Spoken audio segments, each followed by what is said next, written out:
and Devious the Line of Duty by Godwin. We're almost there, my boy. The big, grey-haired man who would be Lieutenant Dale Hunter's superior, Strategic Services Special Agent, George Rockford, opened another can of beer, his fifth. There will be intrigue already underway when this helicopter sets down with us. Attempted homicide will soon follow. The former will be meat for me. You will be meat for the latter. Rockford was smiling as he spoke, the genial, engaging smile of a fond old father. But the eyes, surrounded by laughter crinkles, were as unreadable as two discs of grey slate. They were the eyes of a poker player or master conman. I don't understand, sir, Hunter said. Of course not, Rockford agreed. It's 100 light-years back to Earth. Here on Vesta, to make sure there is an Earth in the future, you're going to do things never dreamed of by your Terran Space Patrol instructors there. You'll be amazed, my boy. Hunter said nothing, but he felt a growing dislike for the condescending Rockford. Only a few weeks ago President Discar himself had said, for more than a century these truly valiant men of the Space Patrol have been our unwavering outer guard, have fought and died by legions, that Earth and the other worlds of the Terran Republic might remain free. I suppose you know, Rockford said, that there will be no more than 4 days in which to stop the Verdam oligarchy from achieving its long-time ambition of becoming big enough to swallow the Terran Republic. I know, Hunter answered. Jardeen, Vesta's companion world, was the key. Jardeen was large and powerful, with a space navy unsurpassed by that of any other single world. A large group of now-neutral worlds would follow Jardeen's lead, and Jardeen's alliance with the Verdam people's worlds would mean the quick end for the Terran Republic. But if Jardeen could be persuaded to ally with the Terran Republic, the spreading, grasping arms of the Verdam octopus would begin to wither away. Rockford spoke again. Val Boran, Jardeen's Secretary of Foreign Relations, is the man who will really make Jardeen's decision. I know him slightly. Since my public role is that of acting ambassador, he agreed, reluctantly, to come to Vesta so that the talks could be on a neutral world. With him will be Verdam's special envoy Sonig, a wily little man who has been working on Boran for several weeks. He seems to be succeeding quite well. Here's a message I received from Earth early this morning. Rockford handed him a sheet of the green hyperspace communications paper. The message was in code, with Rockford's scribbled translation beneath. Intelligence reports Verdam forces already massed for attack in Sector A13, in full expectation of Jardeen's alliance. Anti-Terran propaganda, stressing the new Jardeen incident, being used in preparation for what will be their claim of defensive action to protect innocent worlds from Terran aggression. Terran forces will be outnumbered 5-1. The urgent necessity of immediate and conclusive countermeasures by you on Vesta is obvious. Hunter handed the paper back, thinking, it's worse than any of us thought, and wondering how Supreme Command could ever have entrusted such an important task to a beer-guzzling old man from Strategic Service, a branch so unknown that he had never even heard of it until his briefing the day before he left Earth. He saw that they had left the desert behind and were going up the long slope of a mountain. The meeting will be on this mountain, he asked. Rockford nodded. The rustic royal retreat. Princess Lyla will be our hostess. Her mother and father were killed in an airplane accident a year ago, and she was the only child. You will also get to meet Lord Narf of the Sea Islands, her husband by proxy, who regards himself as a rare combination of irresistible woman-killer and rugged man among men. Husband by proxy? Hunter asked. The king worshipped his daughter, and his dying request to her was that she promised to marry Lord Narf. Narf's father had been the king's closest friend, and the king was sure that his old friend's son would always love and care for Lyla. Lyla dutifully, at once, married Narf by proxy, which is like a legally binding formal engagement under Vestan law. For days from now the time limit is up and they'll be formally married. Unless she should do the unprecedented thing of renouncing the proxy marriage. Rockford drained the last of the beer from the can. Those are the characters involved in our play. I have a plan. That's why I told Space Patrol to send me a brand new second lieutenant, young, strong, fairly handsome, and expendable. I hope you can be philosophical about the latter. Sir, Hunter said, unable to keep a touch of stiffness out of his tone, it is not exactly unknown in the Space Patrol for a man to die in the line of duty. Ah, yes. Rockford was regarding him with disturbing amusement. You are thinking, of course, of dying dramatically behind a pair of blazing blasters. But you will soon learn, my boy, that a soldier's duty is to protect the world he represents by whatever actions will produce the best results, no matter how unheroic those actions may be. Attention, please. It was the voice of the pilot. We are now going to land.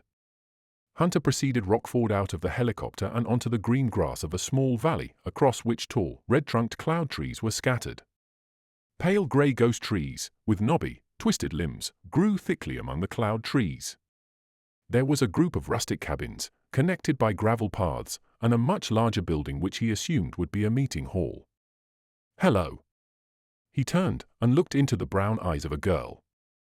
Her green skirt and orange blouse made a gay splash of color. Her red-brown hair was wind-tumbled and carefree about her shoulders. In her hand was a bouquet of bright spring flowers. But there was no smile of spring in the dark eyes, and the snub-nosed little face was solemn and old beyond its years. "You're Lieutenant Hunter, aren't you?" she asked in the same low, quiet voice.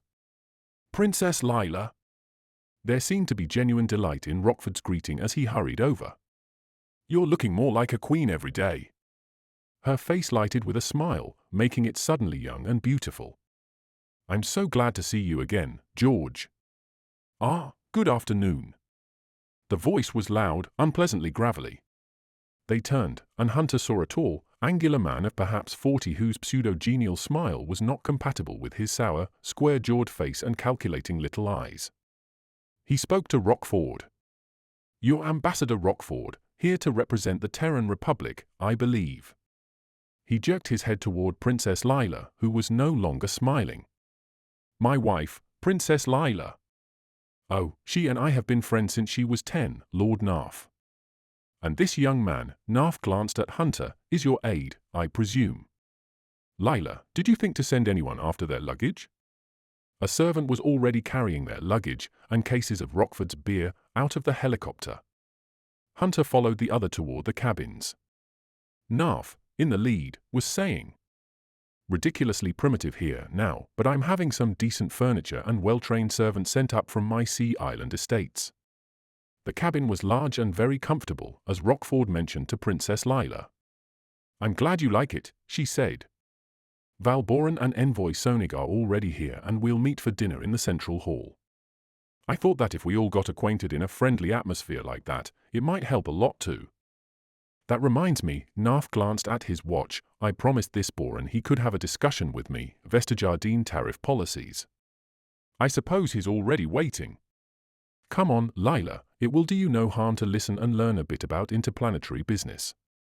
For a long moment she looked at Narf silently, her eyes thoughtful, then she said to Rockford, "If you will excuse us, please. And be prepared for Alonso to come bounding in the minute he learns you're here." She walked beside Narf to the door and out it, the top of her dark hair coming just even with his shoulder. "And that," Rockford said as he settled down in the largest, softest chair, "was king to be Narf, whose business ability is such that all his inherited Sea Island estates are gone but the one Lyla saved for him, and who owes a total of 10 million monetary units, to everyone from call girls to yacht builders." "And she is going to marry him?" Hunter asked. "Marry that jackass and let him bankrupt her kingdom." Rockford shrugged. "You may have noticed that she doesn't look the least bit happy about it, but she is a very conscientious young lady who regards it as her most solemn duty to keep the promise she made to her father. For her, there is no escape.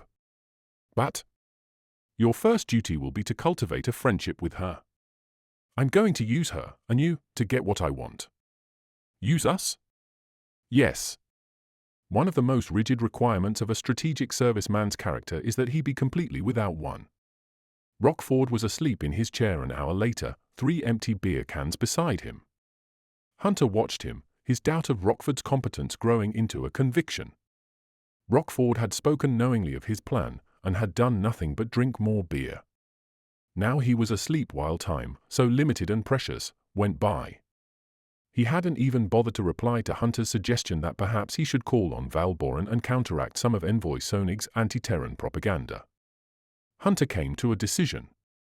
If Rockford was still doing nothing when morning came, he would send an urgent message to Supreme Command. He went outside to find a servant and learn how mail was handled. "Rook out!" Gravel flew as overgrown feet tried to stop, and something like a huge black dog lunged headlong around the corner and into his legs. He went to the ground head first over the animal, acutely aware as he went down of the fascinated interest on the face of a not-so-distant servant. "I'm sorry, Lieutenant." He got up to look down at the dog-like animal. There was a concerned expression in its brown eyes and an apologetic grin on its face. He recognized it as one of the natives of the grim starvation world of Altair 4. The Altarians had emigrated to all sections of the galaxy to earn a living in whatever humble capacity they could fill. Many were empathic. "I run too fast to meet Mr. Rockford, I guess." "Are you hurt, Lieutenant?" He pulled a cloud tree needle out of his hand and looked grimly down into the furry face. "In the future, try to look where you're going." "Oh, I look, all right. I just not see." "My name is Alonzo, Lieutenant, and I stay here all the time and guard everything for Princess Lyla. I pleased to meet you and I will run errands for you, and do things like mail your letters, for candy or cookies, which I are not supposed to eat much of, but Princess Lyla say not too many will hurt me." "Mail letters?" Hunter's animosity vanished. "I'm sorry I was rude, Alonzo, all my fault. I may write a letter to my dear old mother tonight, and if you would mail it for me in the morning." Rockford left ahead of Hunter, and it was a minute past the appointed time when Hunter reached the meeting hall. He heard Narf's loud voice inside. Boran must have stopped to watch the sunset. "Told him I wanted everyone here on time." The low voice of Lyla said something and Narf said, "Not necessary for you to defend him, my dear. I made it plain to him." A new voice spoke from behind Hunter. "It seems I have annoyed Lord Narf." He was a tall, black-eyed man, with the dark, saturnine face of an Indian. There was a strange, indefinable air of sadness about him which reminded Hunter of the somber little Princess Lyla. "You're Val Boran, sir," he said. "I'm Lieutenant Hunter." Inside, Narf sat at the head of the table. On his left was Lyla, then Rockford. On his right was a spidery little man of about 50, his slick-back hair so tight against his skull that it gave his head the appearance of a weasel's. His lips were paper-thin under a long nose, like those of a dry and selfish old maid, but the round little eyes darting behind thick glasses were cold and shrewd and missed nothing. He would be Verdam's special envoy Sonig. Hunter appraised him as a man very dangerous in his own deceptive way. A servant showed them to their places at the table. Rockford and Val Boran exchanged greetings. The moment everyone was seated, Narf said, "Dinner tonight, Will." "Excuse me," Lyla said, "but Mr. Sonig hasn't yet met." "Oh, the young fellow there," Narf gestured with his hand. "Rockford's aide. Now, ring the chime, Lyla. Those forest stag steaks are already getting cold. I killed the beast myself, gentlemen, just this morning, a long-range running shot that required a bit more than luck. The dinner was excellent, but no one seemed to notice." Narf was absorbed in the story of his swift rise to eminence in the Vestan Space Guard. There were humorous incidents. "Can't understand why, but I seem to attract women like a magnet. I'm strictly the masculine type of male and I approve of this, but it can be a blasted nuisance when you're an ensign going up fast and your commander finds one of your blondes stowed away in your compartment." And there were scenes of tense drama. Made a boyhood vow that I'd never settle for anything less than to always be a man among men. Seemed to have succeeded rather well. When I saw the crew was almost to the snapping point from battle tension, I knew that as commander I'd have to set the example that would inspire. Hunter recalled Rockford's words of a few hours before. Narf got to be commander, finally, but only because he was the son of the king's best friend. His record is very mediocre. Princess Lyla tried 3 times to start a conversation of general interest and was drowned out by Narf each time. Sonig's pretense of being spellbound by Narf's stories was belied by the way his eyes kept darting from Rockford to Val Boran. Val's own attention kept shifting from Narf to the silent Lyla, whose downcast eyes betrayed her discouragement. She watched Val from under her eyelashes, to look away whenever their eyes met, and Hunter wondered if she was ashamed because Narf had given Sonig the seat of honor that should have belonged to Val. Of course, Narf's own position at the head of the table was actually Lyla's. "So there's no substitute for competent, unwavering leadership," Narf was saying. "Received a citation for that one." Sonig nodded appreciatively. Your military record well illustrates the fact that the tensions of danger and battle can bring forth in a competent leader the highest kind of courage. But it seems to me that these same circumstances, if the leader is frightened or incompetent, can easily produce hysterical actions with disastrous consequences. Is this true, your lordship? Rockford was watching Sonig intently, and Hunter saw that there was an eager anticipation in Sonig's manner. You are quite right, Narf answered. I've always had the ability to remain cool in any crisis. Very important. Let a commander get rattled and he may give any kind of an order. Like the new Jardeen incident. A frozen silence followed the last 5 words.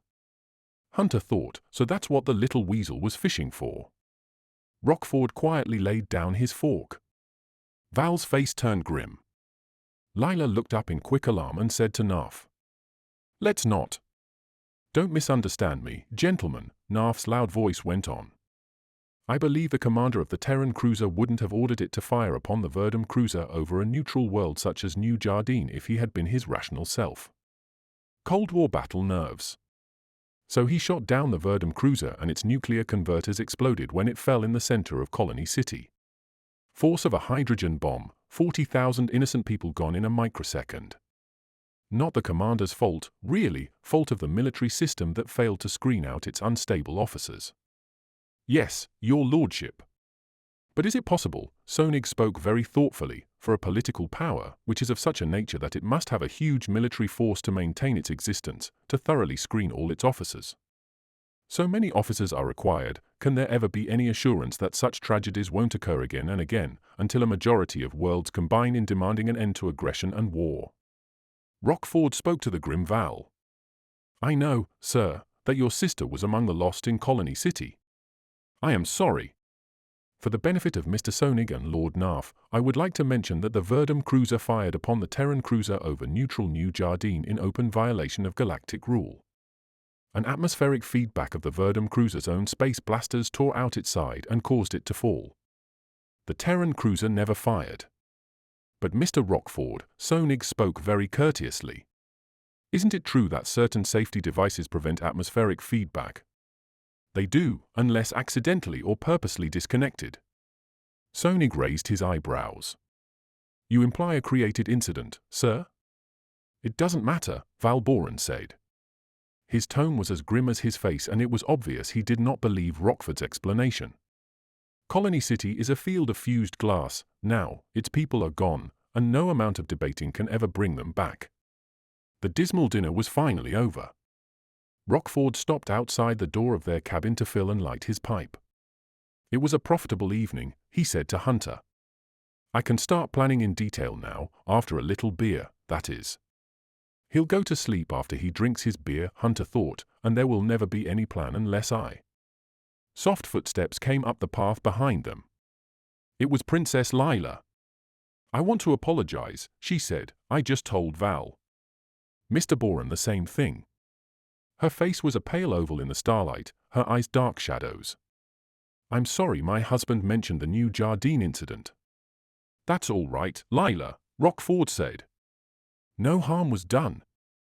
He's an ex-military man, and I guess it's his nature to be more forthright than tactful. You certainly can't condemn him for that, Rockford said. In fact, he's an extraordinary teller of entertaining stories. It was a most enjoyable evening. End of part 1.